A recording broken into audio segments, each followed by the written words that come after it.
भाषा की बात समझेंगे।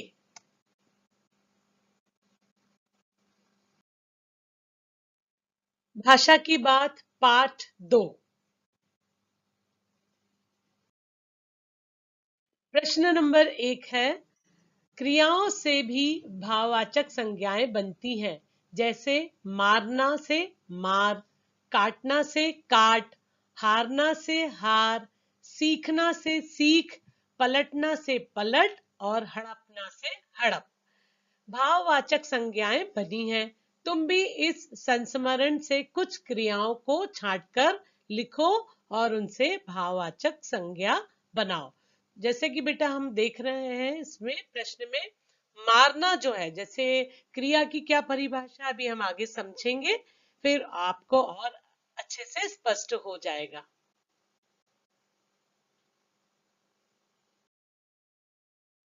पहले हम क्रिया समझें। क्रिया क्या होता है?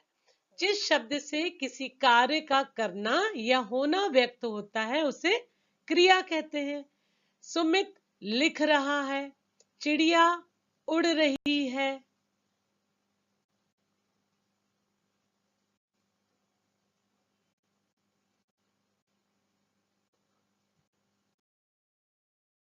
अब संज्ञा की परिभाषा। संज्ञा क्या है? किसी भी व्यक्ति, वस्तु, स्थान या भाव के नाम को संज्ञा कहते हैं। जैसे मोहन, बांसुरी, कोलकाता, प्रेम आदि। यहाँ मोहन एक व्यक्ति है, बांसुरी एक वस्तु है, प्रेम एक भाव है।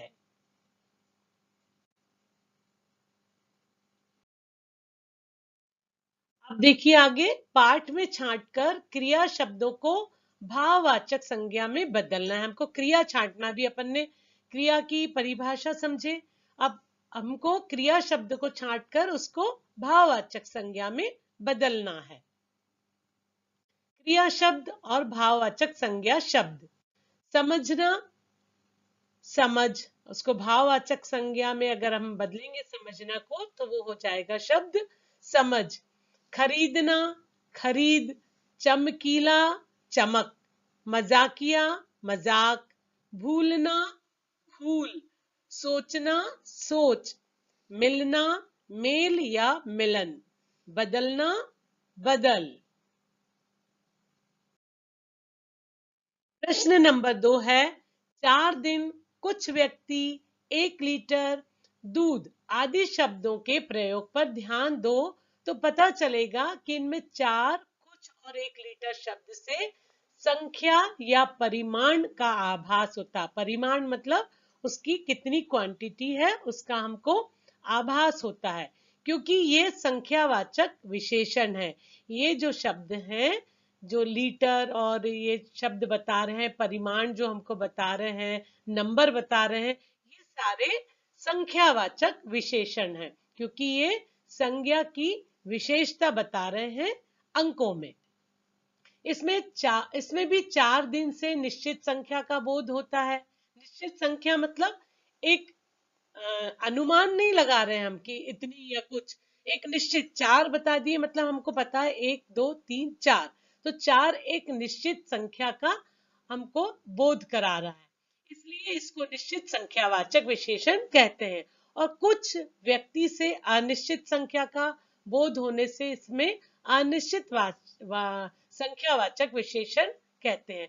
कुछ व्यक्ति मतलब वो 5 भी हो सकते हैं, 3 भी हो सकते हैं और 4 भी हो सकते हैं, इसलिए कुछ निश्चित नहीं है कि कितने लोग थे या कितने व्यक्ति थे, इसलिए इसको हम क्या कहेंगे, अनिश्चित, मतलब संख्या जो है वो निश्चित नहीं है, इसलिए वो अनिश्चित संख्यावाचक विशेषण हो गया। इसी प्रकार 1 लीटर दूध से परिमाण का बोध होता है, इसलिए इसे परिमाणवाचक विशेषण कहते हैं। 1 लीटर दूध मतलब उसका परिमाण है, उसका नाप है कि वो दूध जो है वो 1 लीटर है, इसलिए इसे हम परिमाणवाचक विशेषण कहते हैं। अब तुम नीचे लिखे वाक्यों को पढ़ो और उनके सामने विशेषण के भेदों को लिखो। मुझे 2 दर्जन केले चाहिए, 2 किलो अनाज दे दो, कुछ बच्चे आ रहे। देखेंगे बेटा हम विशेषण क्या होता है। जो शब्द संज्ञा या सर्वनाम की विशेषता बताते हैं उन्हें विशेषण कहते हैं। जो शब्द संज्ञा या सर्वनाम की विशेषता बताते हैं विशेषण कहते हैं। जैसे कोई लंबा, छोटा, मोटा, सुंदर, मीठा आदि ये शब्द जो है विशेषता बताने वाले शब्द हैं, इसलिए ये विशेषण है। नीचे लिखे वाक्यों को पढ़ो और उनके सामने विशेषण के भेदों को लिखो। मुझे 2 दर्जन केले चाहिए। 2 दर्जन, जो 2 दर्जन, जो 1 दर्जन में 12 होते तो इसमें 2 दर्जन है, मतलब 24 केले चाहिए। मुझे 2 दर्जन केले चाहिए। तो ये जो 2 दर्जन जो शब्द है वो निश्चित संख्यावाचक विशेषण है, क्योंकि उसमें बता दिया गया है। और केले क्या है बेटा, विशेष्य है, क्योंकि उसकी विशेषता बता रहे हैं कि केले हैं और वो कितने हैं, 2 दर्जन। दूसरा है 2 किलो अनाज दे दो। अनाज जो है वो विशेष है और उसकी विशेषता क्या है कि वो 2 किलो मांग रहे हैं, कि 2 किलो अनाज दे दो। 2 किलो जो शब्द है वो निश्चित परिमाण वाचक विशेषण है। कुछ बच्चे आ रहे हैं। अब यहाँ पे देखिए आप, कुछ बच्चे, उसमें नंबर नहीं दिया कि 4 बच्चे या 2 बच्चे, कुछ बच्चे। तो कुछ बच्चे क्या शब्द है, अनिश्चितवाचक, अनिश्चित संख्यावाचक विशेषण। और बच्चे क्या है बेटा, विशेष, क्योंकि इनकी विशेषता है कि ये कुछ बच्चे हैं। और अगला है सभी लोग हंस रहे थे। सभी, सभी में भी अनिश्चित संख्यावाचक है, क्योंकि लोग कितने हैं वो हमको नहीं मालूम। कितने लोग हंस रहे थे, सभी लोग हंस रहे थे, लेकिन नंबर नहीं दिया गया, इसलिए ये भी अनिश्चित संख्यावाचक विशेषण है। तुम्हारा नाम बहुत सुंदर है। तुम्हारा नाम, नाम तुम्हारा जो है वो सार्वनामिक विशेषण है और नाम जो है वो विशेष है। और कई बार जो बताया गया पहले भी कि जो तुम्हारा जो शब्द है वो सर्वनाम है, और कई बार संज्ञा की जो सर्वनाम की विशेषता बताता है उसे हम सार्वनामिक विशेषण कहते हैं। सर्वनाम की विशेषता बताने वाले शब्द सार्वनामिक विशेषण कहलाते हैं। तो नाम की विशेषता क्या है कि वो तुम्हारा, तुम्हारा सर्वनाम है।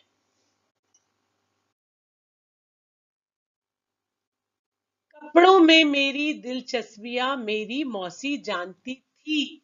इस वाक्य में जो प्रश्न नंबर 3 अपन देख रहे हैं, इस वाक्य में रेखांकित शब्द, रेखांकित मतलब अंडरलाइन, कौन से शब्द है, मेरी। 2 बार मेरी शब्द को अंडरलाइन किया गया है। इस वाक्य में रेखांकित शब्द दिलचस्पियां और मौसी संज्ञाओं की विशेषता बता रहे हैं, इसलिए ये सार्वनामिक विशेषण है। सर्वनाम कभी कभी विशेषण का काम भी करते हैं, जैसे कि मैंने बताया बेटा, मेरी, मेरी के बदले में यदि वहां गीता लिखा होगा कि गीता की दिलचस्पियां गीता की मौसी जानती है, तो वहां पर हमने सर्वनाम, यहाँ पे संज्ञा के बदले में क्या आ गया, सर्वनाम आ गया। और कभी कभी सर्वनाम भी विशेषण का काम करते हैं। पाठ में ऐसे 5 उदाहरण हमको छांटकर लिखना है।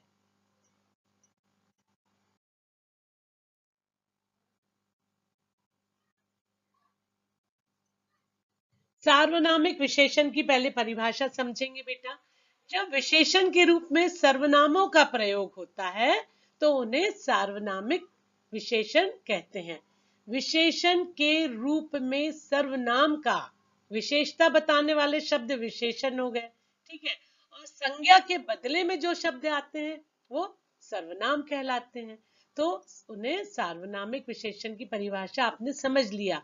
अब पाठ में से उदाहरण देखेंगे बेटा। अपने बचपन, मेरा चेहरा, तुम्हारे समय, हम बच्चे, तुम्हारी दादी। ये जो शब्द हैं वो क्या कर रहे हैं, बचपन की विशेष सर्वनाम, जो सर्वनाम की विशेषता बता रहे हैं, ठीक है। तो बचपन कैसा है, अपने बचपन के बारे में वहां पे बताया गया है। चेहरा, मेरे चेहरे के बारे में बताया गया। तुम्हारा समय, समय था पर वो तुम्हारा समय के आज का समय नहीं, तुम्हारे समय। बच्चे, हम बच्चे। दादी, तुम्हारी दादी। तो ये पाठ में से उदाहरण दिए गए हैं। पाठ 5 की भाषा की बात देखेंगे बेटा। अनादि काल में रेखांकित शब्द का अर्थ है जिसकी कोई शुरुआत या आदि ना हो। अनादि का मतलब है जिसकी कोई शुरुआत या शुरू, उसका स्टार्टिंग ना हो। यह शब्द मूल शब्द के रूप में कुछ जोड़ने से बना है। मतलब जो आदि में हमने अ जोड़ दिया तो वो अनादि बन गया है। इसे उपसर्ग कहते हैं। इन शब्दों को अलग करके मूल शब्दों को लिखकर उनका अर्थ समझो। मैं बताना चाहूंगी बेटा, जो उपसर्ग है वो शब्दों के आगे लगता है और प्रत्यय जो है वो शब्दों के पीछे लगता है। तो यहाँ पे जो शब्द बने हैं उनके आगे कुछ शब्द लगा है और वो शब्द का रूप बदल गया है। अब हम आगे समझेंगे। जैसे असफल, असफल का इधर पे पूछा गया अर्थ भी समझो। तो असफल का अर्थ होता है पराजित। और अब हम इसको हम मूल रूप इसका अलग करेंगे और इसमें जो उपसर्ग जुड़ा है वो अलग करेंगे। तो इसमें उपसर्ग क्या जुड़ा है? अ। और जो उसका मूल शब्द क्या है? सफल। तो जब दोनों जुड़ गए तो क्या बन गया बेटा? असफल। उसी प्रकार दूसरा शब्द है अनुचित। अनुचित का अर्थ होता है गलत। और इसमें जो प्रत्यय उपसर्ग जुड़ा है वो है अन। और मूल शब्द है उचित। अन प्लस उचित, अनुचित। अपरिचित शब्द का अर्थ है अजनबी, जिसको हम नहीं जानते। और इसका जो उपसर्ग जुड़ा है वो है अ। और परिचित शब्द जो है इसका मूल शब्द है। अपरिचित। अदृश्य का अर्थ होता है गुप्त, मतलब छुपा हुआ, जो दिखाई ना दे। इसका मूल शब्द है दृश्य और इसमें उपसर्ग है अ। ये हो गया अदृश्य। उसी प्रकार अनावश्यक का अर्थ है व्यर्थ, बेकार।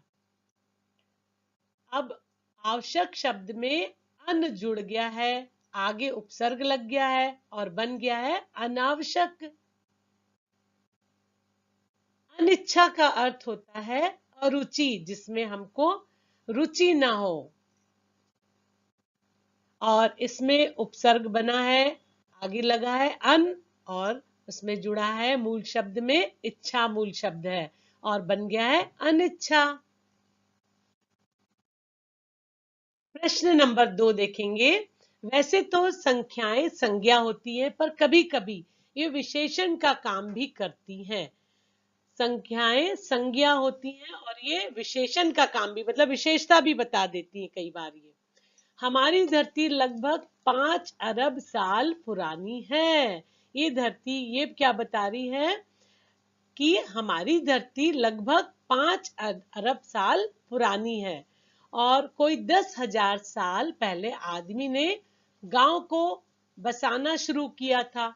इन वाक्यों में रेखांकित अंश साल संज्ञा के बारे में विशेष जानकारी दे रहे हैं, है ना।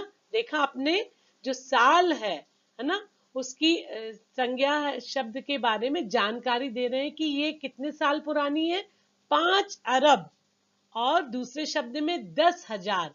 तो ये साल जो है वो संज्ञा शब्द है और इसकी विशेष जानकारी 10,000 और 5 अरब के रूप में हमको दे रहे हैं। इसलिए संख्यावाचक विशेषण है। संख्यावाचक विशेषण का इस्तेमाल उन्हीं चीजों के लिए होता है जिन्हें गिना जा सके।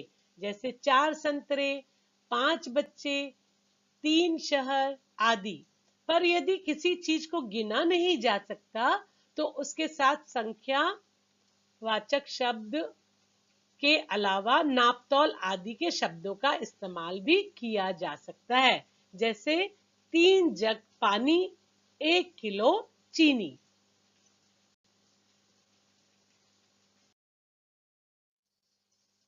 यहां पे देखेंगे बेटा, 3 कटोरी खीर, 6 मीटर कपड़ा, 2 चम्मच कॉफी, 1 प्याला दूध, 2 एकड़ जमीन, एक रेत, 1 ट्रक रेत, 5 किलो बाजरा, 3 लीटर तेल।